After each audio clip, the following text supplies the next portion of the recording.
Welcome to the episode on the Examen. The one who founded it was a monk in the Middle Ages. His life transformed from a beggar to leading the biggest monastic order of Christianity.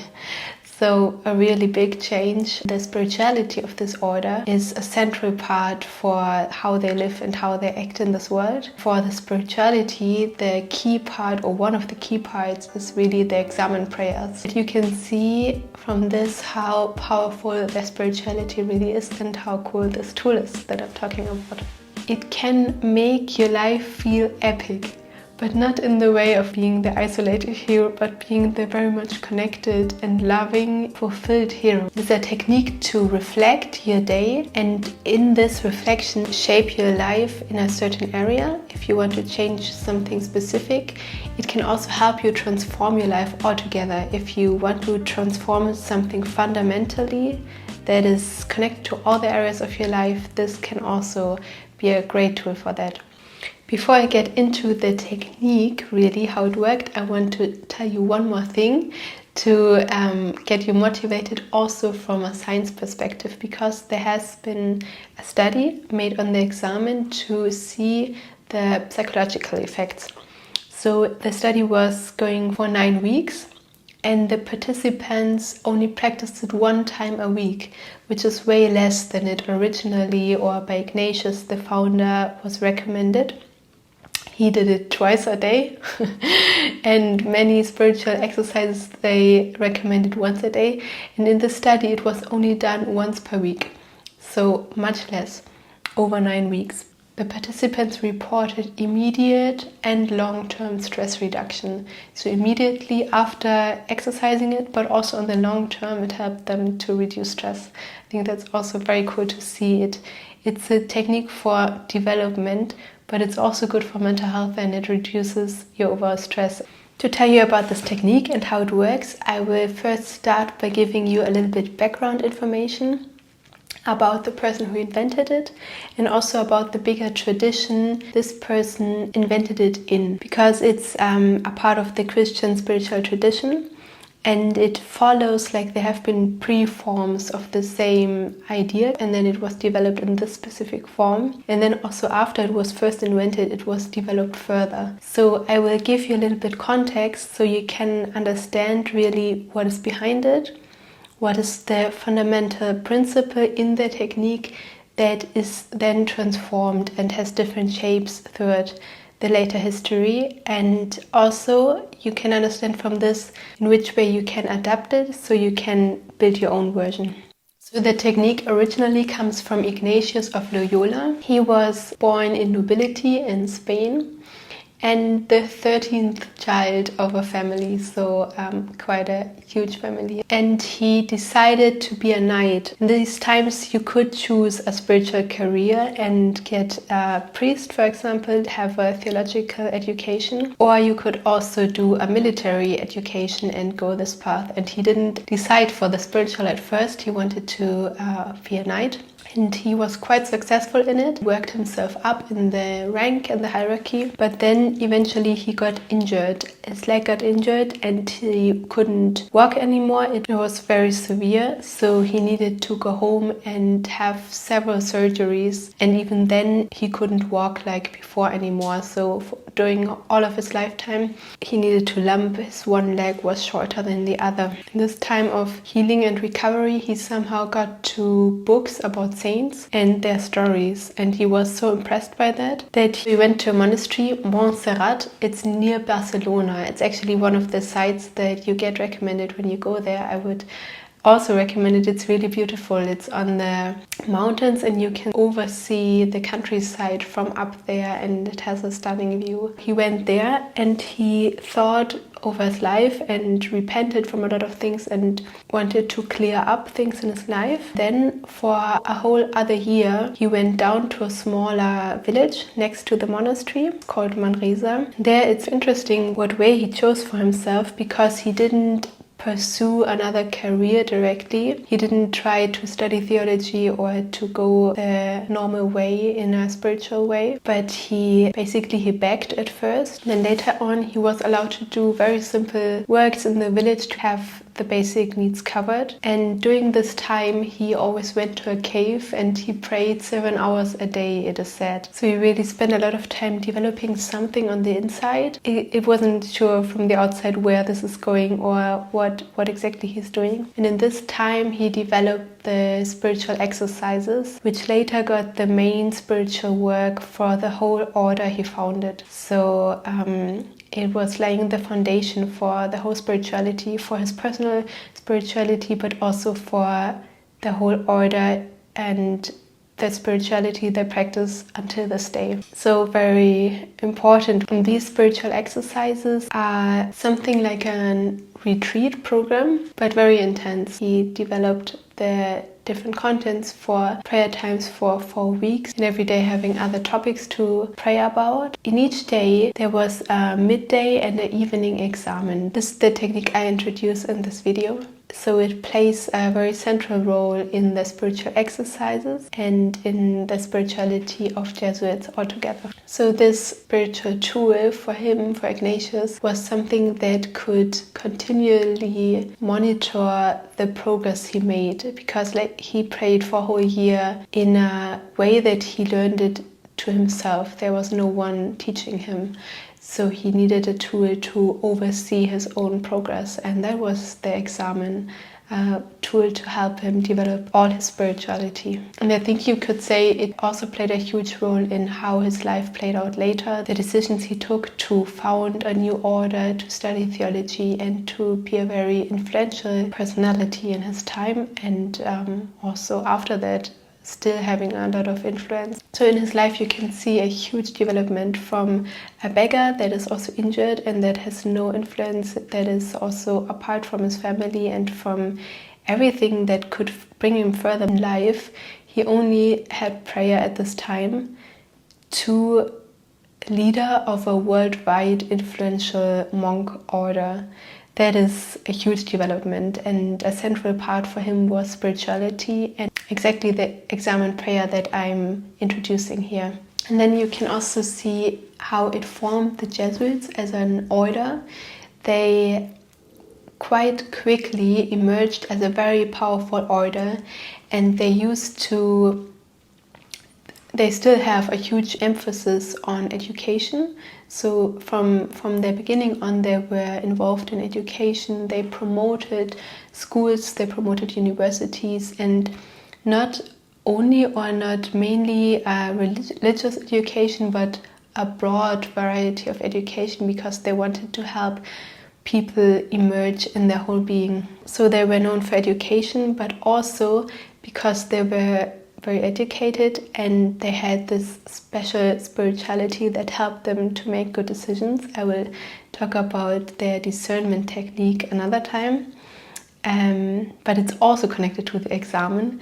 So because of the spirituality and the education, they were searched out as a counsel from many powerful people, like from nobility or kings or alike in the time. That was also seen ambivalent in parts, because of course this way they got very powerful, but you can see from this how powerful their spirituality really is and how cool this tool is that I'm talking about. And maybe you would say there are many reflection tools why choosing something from some monk. Maybe even he was successful, maybe even his whole order was very successful, but why should religion have to do something with transformation or with a tool to reflect yourself? And that's actually an interesting answer to that, because Christianity, not only in this specific person or in this specific order, but throughout all the 2000 years, you can see that one of the major motives is transformation. So to learn something from the transformation tools or from the teaching about transformation that was taught by Christianity can be very useful, because Christians thought about and taught and practiced transformation during the whole 2000 years as a major motive. Self-development is also an important motive of today's time, and I think that a spiritual lens on the whole topic of self-development, or a specific Christian spiritual lens can very much help our modern idea about self-development. There's a huge difference between the self-development that is only done by the self and for the self, and the spiritual self-development that is connected to the others and also connected to God. The spiritual way here, or how I see it from the Christian tradition, is not a self-development that relies only on the self, and it also, the last purpose is not only the self. The self-development is done for something bigger than the self. It's done for community purposes, for society generally, for a better world, even for God himself. And it also, the sources of this self-development is not only their own power, but it's always the help of God, the help of other people, like a community coming together to evolve and also to contribute to a community. So I think this is fundamentally different from what we often hear as self-development, where you often it is idealized as a thing you can only do by yourself, and you even do it in isolation. Like you would, for 3 months or for 6 months or for even 1 year, draw back from everybody, work hard on yourself, be very much on your own, not get distracted, and stick to the plan, and then you would work yourself up. And I think there's a lot of wisdom in not getting distracted by things. But this idea of working on the self ends up, and also is already during the process, very lonely. Also, I experienced something similar, and while trying to work myself up somewhere or reach a certain point in isolation, that it feels very lonely, and it also feels like nobody can understand you, you're going through this alone, and this, you can idealize it as something heroic, or that it belongs to the journey. But I think, looking at the Christian spiritual tradition, it doesn't have to be this way. You can work yourself up and be thankful for all the support you get on the way, and be connected to all the people that invested in you, and also to all the people that you're giving back towards.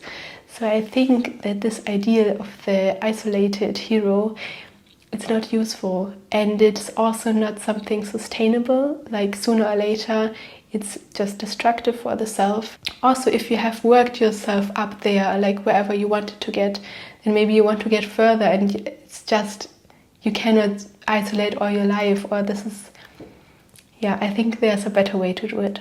And this is why the whole Christian tradition can contribute a lot to modern self-development. And as an example of this contribution, I talk about the Examen technique. It's one of the ways that Christian spiritual traditions can help us transform.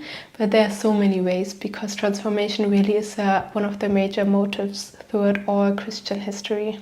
I want to make a few remarks about the Christian traditional labeling in the Examen, because they're not necessarily self-explanatory, especially the term sin and then God in all of this. Because you can use the Examen, of course, in a religious and spiritual way, but I think you can also learn from it if you don't have a certain belief. But then what about the term God, or to pray with the Examen? How would that make sense? And I want to say a few things about both. So traditionally and generally, you can also say the Examen is about transformation. And to transform, you need to identify a status where you want to transform away from, and a status where you want to transform towards to.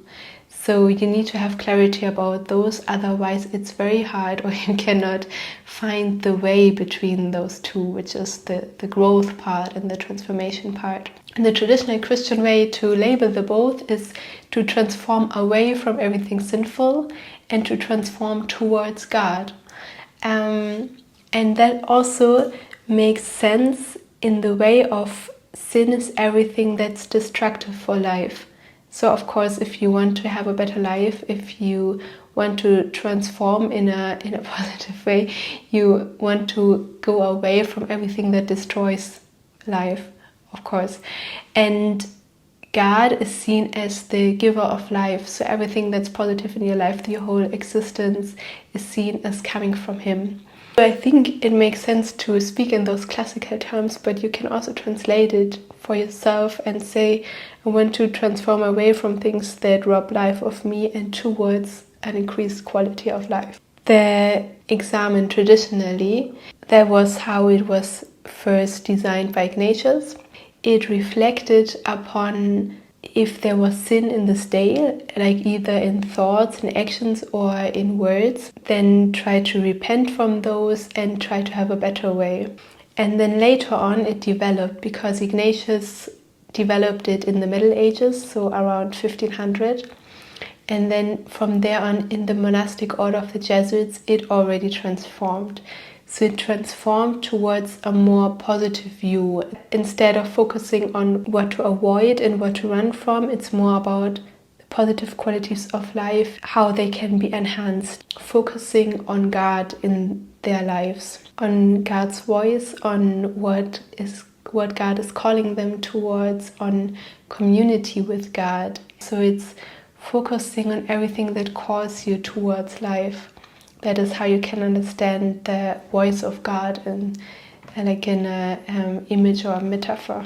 So from this tradition you can use it in different ways. Like you can use it traditionally if the label of sin makes sense for you or is constructive for you, you can focus on that. Or if the concept of God is accessible for you and God's voice and God's calling in your life, you can use this to reflect about. If you like to have a more secular approach and these concepts are strange for you, you can also look for an increased quality of life. So now I'm explaining how to actually do it. There are two ways I want to introduce here.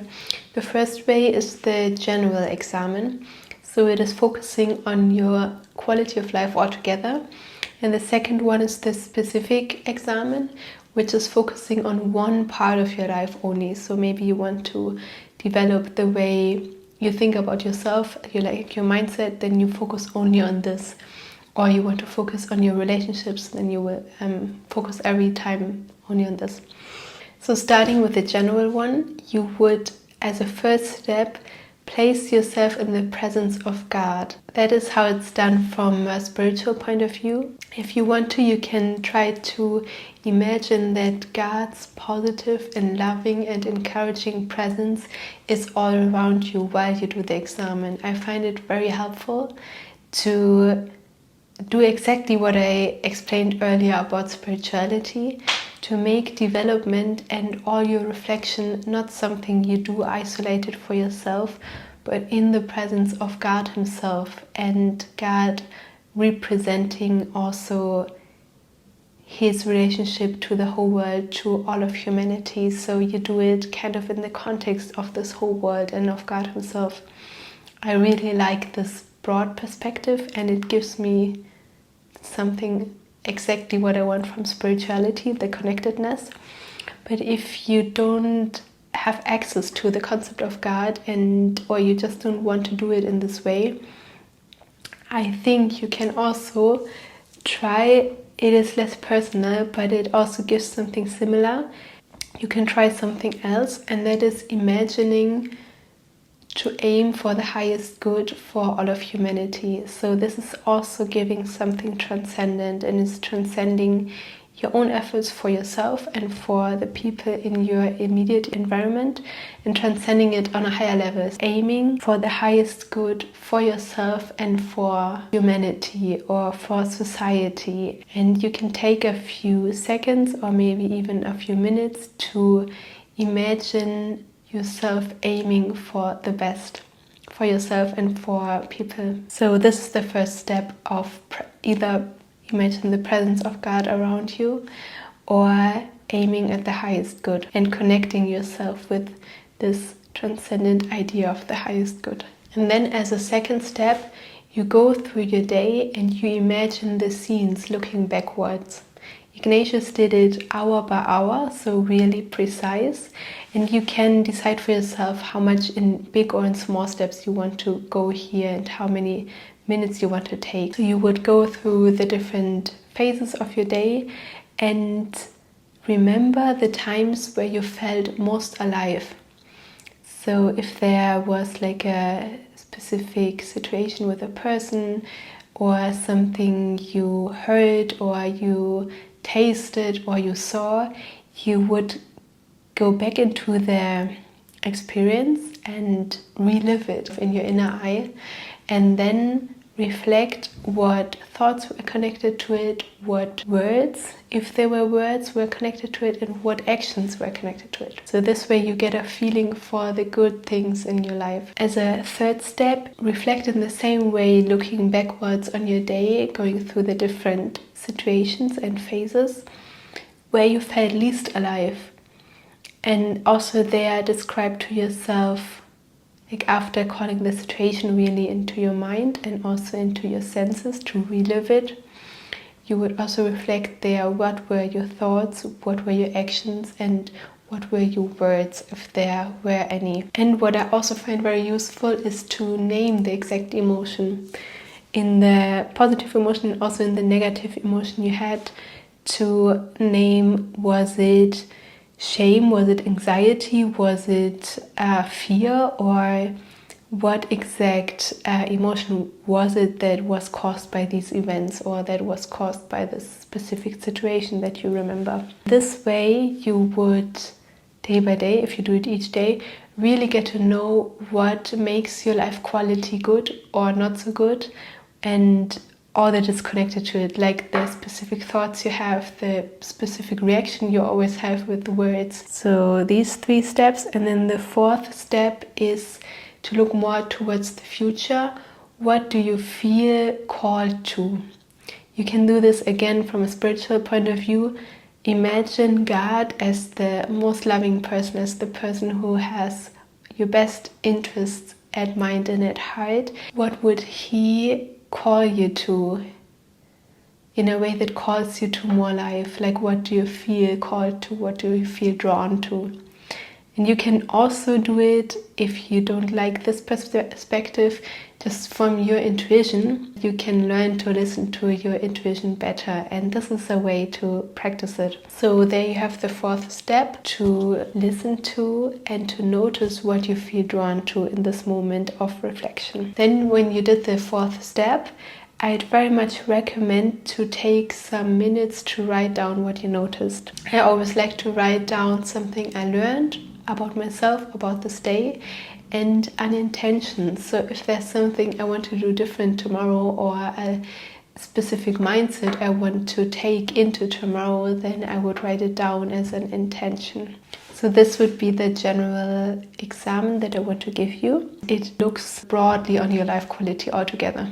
And now the specific version of the examen for a goal or a specific area in your life. And the only criteria I want to give for this, because I don't think you can use it for anything, but you can use it, the specific examen, only for things that are in alignment with the bigger examen. And what I mean by that is the bigger examen aims on your life quality altogether. So whatever you want to focus on in a specific examen, it also needs to contribute to your life quality overall. Maybe you think, yeah, of course, I want to increase my life quality. Why would I choose any other goal? But I find that sometimes we set ourselves goals that seem like they transform our life to a better place, but really it is helping one area of our life and neglecting another area of our lives. And doing the examen, we cannot do that. We can only do things that help life altogether. So for example, if you set yourself a very ambitious goal, maybe in your career, or a fitness goal, or a relationship you want to make more alive, then you can try to do the examen, but maybe at some point you notice that you don't feel more alive pursuing this career goal. Actually, it burns you out. And I think that's very positive about the examen, because you notice when it's going against you.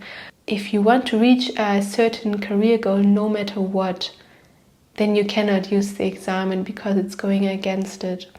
But if you want to reach a certain career goal in alignment with your whole life and with your whole life quality, then you can use it very much. So for me, it helps me to form better goals that serve me as a whole being and in all the values I have. For the process, I like to first imagine the specific goal I have, like how would this quality feel in my life when it is realized, or how does it feel now when I imagine it. So it is a similar step to the presence and the general examen. And then I reflect on the day that has passed in this specific area and reflect upon the moments that have felt most alive. So let's say I want to develop my inner dialogue and I want to have more healthy thoughts about myself and about people around me. Then I would reflect only on the thoughts I had today, of course. I would reflect what were the moments where I had thoughts that made me feel good, that made me feel alive, that supported me, that were constructive. Then I would describe them to me, what exactly was the thought and what was the feeling connected to it specific. And then as a third step, reflect on what were the thoughts that made me feel least alive. And then again, describe the exact thought and the exact feeling that belongs to it. And then as a fourth step, also similar to the general examen, listen to myself, listen to God, where I feel called to. So is there something specific I think might be beneficial for me to implement tomorrow or to change? And I would note that down. So after the 4 steps, I would, again, like in the general examen, note down learnings and intentions for tomorrow. Yeah, that would be the specific examen. If you would like to make it more personal and also emphasize the spiritual part, because you can do the examen more rational, but it is inherently spiritual in the way it focuses on God at first and does it from the perspective on God, and then also towards the best life, your best life, the life of the people around you. So this is already deeply spiritual, but you can also add to do the whole examen in conversation with God. So instead of only noting what was helpful for you, you can thank God for these things that happened today, the things that went well. And instead of thinking for yourself, I want to do this and this better, you can also do it in a dialogue and ask God, help me to do that better. It is so powerful because it acknowledges that not everything is in your hand. I said earlier that spirituality, Christian spirituality, can contribute to self-development, to not make it only about the self that is doing everything. And this is a practical step to realize that, to, of course, change something intentionally on your own, but to acknowledge that you don't have everything in your hand and you need the help of God, the help of people around you, the help of this whole environment to set you up for success, and to ask for that because you deeply know that it's not only about you. This is an example of how to do this spiritual part of the self-development and this connected part. So to ask, to thank, as a third step, what I already said, to listen to what God calls you to. If you think about aiming for the highest good in your own life and for all people, what do you feel called to? As the last part of this video, I want to give you 4 different ways how you can implement it in your day, because it can not only be done in a meditation, but there are also other ways, especially if you have a hard time to focus or to sit for long. There are other ways. The first one would be, of course, classical meditation.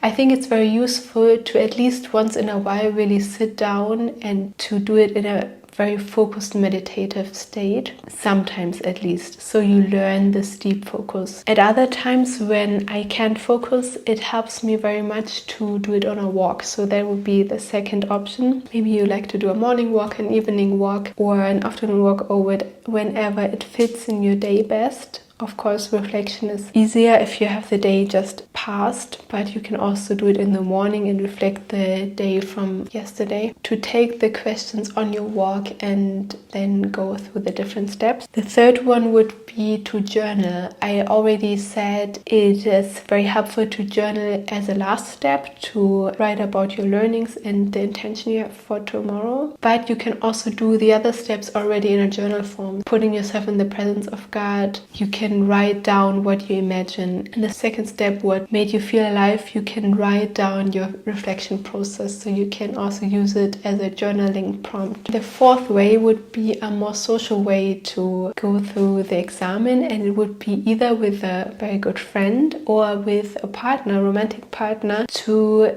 go through the steps talking about them. So you could either first take a time in silence to think about the steps for yourself and then talk about the different steps, or you can do the whole exam in a conversation and just go through the day, and both of you associating the good events and the events that were not easy or didn't make you feel so alive during this day, and just associate what you remember. Of course, you would have different things that you remember. And what you can do is just to share to each other what made you feel most alive and then what made you feel not so much alive. Then as a fourth step, you can also tell each other what you feel called to, what you learned from this, and then what intention you have for tomorrow. I would very much recommend to do it in a way that you just tell about yourself. When the other one talks, you would just listen, maybe ask something, but fundamentally don't comment or don't give advice, because it's something very personal, sensitive to share, and so they can feel free to really open up and also give some unprocessed thoughts. But it can be helpful to have someone to listen to this, and also beautiful to be allowed to listen to something very personal and very intimate. This is one of the techniques that helped me transform my own life, discern what I want in life, to know myself better, what are my needs, and to find courage to go the steps that are necessary to go where I want. It helped me to have more healthy thought patterns and more positive emotions during my day, because it raises awareness and helps to transform these things as well. But also it brought me a lot more peace, like reflecting regularly in a spiritual way on one's life. It brought me a lot of peace, because the good things and the bad things, I can kind of make sense of all of that, and on the next day build on that in a constructive way. I see some progress in it, and the way I find order in all of the things that happened, I also find peace, because I know how to deal with it better. I hope you liked this video about the examen and you learned something here. I very much hope you will try it out. If you do try it out, please write in the comments how you liked it and what especially you tried. It would be interesting to hear your experience. Goodbye, see you next time.